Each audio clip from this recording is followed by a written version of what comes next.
Alô, irmãos e irmãs, Paz seja com todos nós, né? Nesse dia 20 de setembro de 2021, graças a Deus, né? Estamos aí vivos, conservados, né? Pelo Deus Altíssimo, em perseverança, né? Em entendimento, e vamos aí caminhar, né? Caminhar em obediência, em perseverança, né? Em oração, não é isso, irmãos? Em meditação da palavra, para que nos aperfeiçoemos nos entendimentos, né? E vamos continuar aí, né, com a nossa pequena palavra aí, né, diária. Nós estamos vendo aí, né, um pouco da história da igreja. Nessa história da igreja, o que a gente está querendo aqui? Eu estou querendo identificar as virgens prudentes, estamos querendo identificar a igreja, né? Pelo menos aí até o ano 177 depois de Cristo, né? E também vendo o que foi que aconteceu. Muita coisa que a gente está vendo não está escrito nas escrituras, é claro, né? Nós estamos lendo, digamos, uma literatura profana, né? Historiadores, não é isso? Pessoas que se preocupam em registrar as coisas. São poucas as coisas registradas sobre a igreja, sobre os sucessores apostólicos, mas nós estamos aqui fazendo um esforço para ver, para identificar, né? Exatamente o que foi que aconteceu e como foi que aconteceu e por que aconteceu, né? Na medida do possível, é claro. Porque também não vamos descer em detalhes tais que não nos interessam. Então nós vimos aí, né, alguns sucessores, né? Aí nós estamos vendo aqui agora o que aconteceu, ou quem foram, o que aconteceu, quem foram os imperadores da época, né? Os imperadores romanos. E o que aconteceu nos seus respectivos governos, que são coisas importantes da gente saber, né? Porque teve muita influência aí na igreja. Então, Roma, do ano 64 até o ano 177, nós vamos ver aqui quem foi que governou em Roma. Vamos pegar esse período, porque foi o período que começou, né, a perseguição à igreja, né, pelo Império Romano, pelo imperador. Não é isso? Porque no ano 64 aconteceu um incêndio em Roma, né? E quem provocou esse incêndio foi o imperador Nero, ele era o imperador nessa época. Ele governou lá como imperador do ano 54 até o ano 68, né? E no ano 64 ele colocou fogo em Roma e botou a culpa nos cristãos. Os cristãos foram acusados de incendiários, né? E aí começou a perseguição contra a igreja, né? A perseguição do império, do imperador, né? Contra quem professava o nome do Senhor Jesus, quem professava a igreja, né? Então essa perseguição, ela consistiu em quê? Consistiu em prisão, mortes, né? Certo? Assassinatos, né? Então os cristãos foram queimados vivos, né? Foram jogados às feras, né? Foram tomados os seus bens, né? O cristão que tivesse algum foi tomado os seus bens, então a perseguição foi muito grande. E nessa época, nós sabemos, né, que Pedro e Paulo foram mortos, né, lá em Roma, né, segundo a tradição. Paulo nós temos certeza disso, né? O Pedro não, mas tudo leva a crer que ele também foi sacrificado. E não só os dois, né, como outras pessoas também foram, né? Provavelmente o Lucas, né, deve ter sido, né, que ele era um companheiro de Paulo.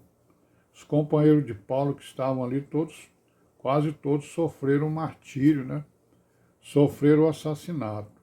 Tanto isso é verdade que Lucas não escreveu mais nenhuma linha, né? depois da primeira condenação de Paulo. Ele não escreveu nem nada sobre a volta de Paulo, depois da primeira condenação, que ele voltou, né, para a Antioquia, para a Ásia, para continuar a pregação do Evangelho, né? Então, no ano 68, morreu esse tal de Nero, né? E aí subiram ao poder lá, né?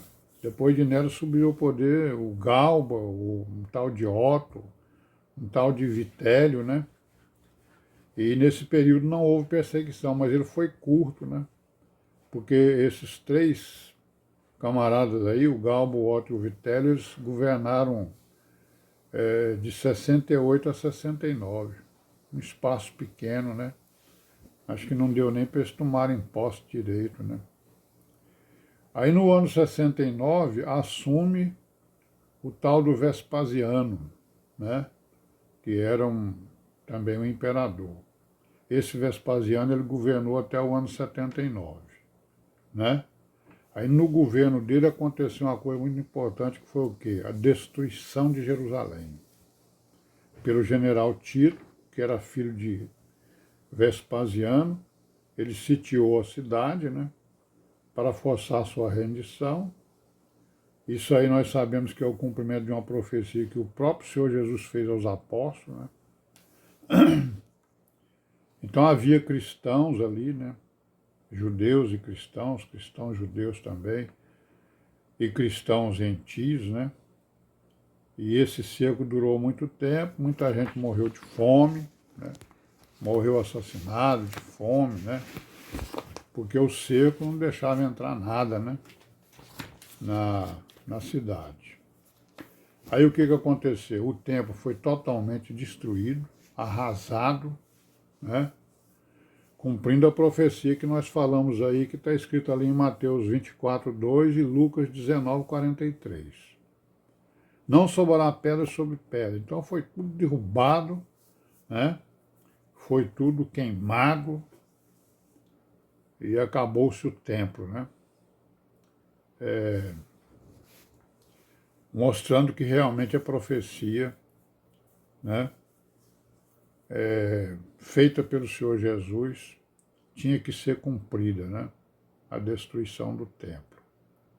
Então, no reinado desse Vespasiano, morreram, né, foram assassinados mais de 1.300.000 pessoas, né? O reinado dele. Além dos vendidos como escravos. Então, não só matavam, como também vendiam como escravos, né? Dependendo do tipo de pessoa. Então, os cristãos sobreviventes, né? Aquelas pessoas que tinham crido e que conseguiram sobreviver a essas perseguições, eles se retiraram para uma aldeia, né? Chamada Pela, né? A vila, além do Jordão, né? Depois do Jordão. E esse general Tito, depois de Vespasiano, quem assumiu foi o filho dele, foi o general Tito que destruiu Jerusalém, o templo, né? E esse Tito aí, ele reinou de 79 até 81. O Tito, ele tolerou os cristãos, né? Tolerou a igreja durante o seu reinado. Porque ele como foi o destruidor do templo de Jerusalém, ele viu algumas coisas interessantes lá, né? Porque ele viu que a força dele não era suficiente para destruir determinadas coisas que tinha no templo, né? Então ele entendeu que, além da força dele, tinha uma outra força, né? Que é a força do Deus Todo-Poderoso, né? Para derrubar aquelas paredes, para derrubar todo aquele aparato, né? Toda aquela construção. Então ele provavelmente, né? Isso aí o historiador conta isso, né? Tem um historiador chamado Joséfo, se não me engano, que acompanhou o Tito, né? E descreveu e falou, escreveu algumas preocupações dele com referência a, né, ao que aconteceu. Não é isso? Bom, nós vamos parar por aqui hoje, né? Amanhã nós continuamos. Nós estamos vendo aí então a época dos imperadores e o que aconteceu com os cristãos, com a perseguição. Amém? Pai seja com todos nós, até amanhã, se Deus quiser.